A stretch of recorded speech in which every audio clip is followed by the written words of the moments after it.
Video. বিসমিল্লাহির রহমানির রহিম।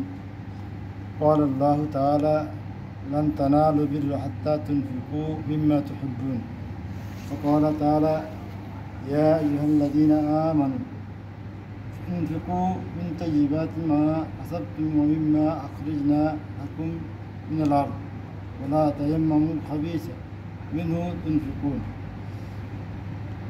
পছন্দনীয় এবং প্রিয় জিনিস খরচ করার বিবরণ। পছন্দনীয় এবং প্রিয় জিনিস খরচ করার বিবরণ। আল্লাহ তাআলা বলেন, তোমরা নিজেদের প্রিয় বস্তু ব্যয় না করা পর্যন্ত কখনো প্রকৃত কল্যাণ লাভ করতে পারবে না, প্রকৃত কল্যাণ লাভ করতে পারবে না। তিনি আরও বলেন, হে মুমিনগণ, তোমরা নিজের উপার্জন হতে তোমাদের জন্য আমার উৎপাদিত জমিনের ফসল হতে উৎকৃষ্ট বস্তু ব্যয় করো, তা হতে নিকৃষ্ট বস্তু ব্যয় করতে মনস্থ করো না। মানে ভালো জিনিস যেটা এটা ব্যয় করো, আর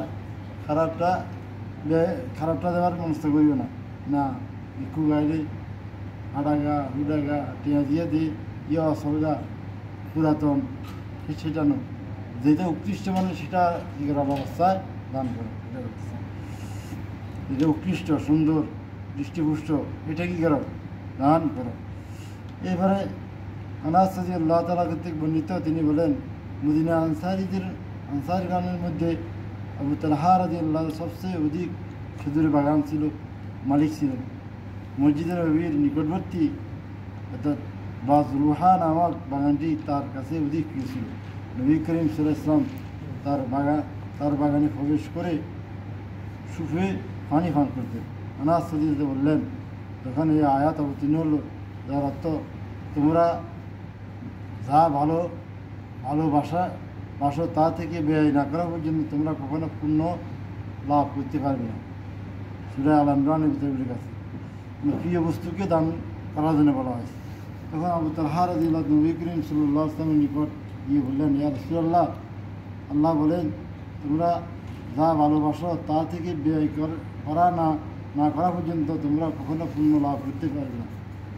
আর বাজরুহা বাগানটি আমার নিকট অধিক প্রিয়, এটি আল্লাহর নামে সৎকার করা হলো, আমি এর কল্যাণ কামনা করি এবং তা আল্লাহর নিকট অমরের জন্য জমা হয়ে থাকবে।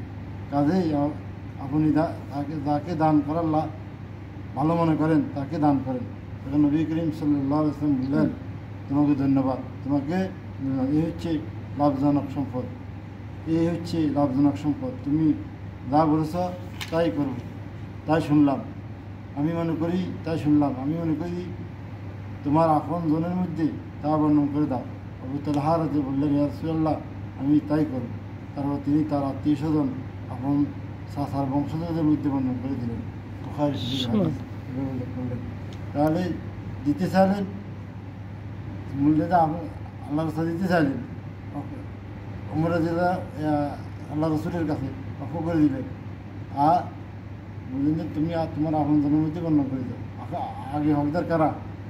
আপনজন, তারপর প্রতিবেশী, তারপর দূর, অতিরিক্ত হলে দূর সম্ভব, তাহলে আপন জনের ভিতরে কী বন্টন করে দাও।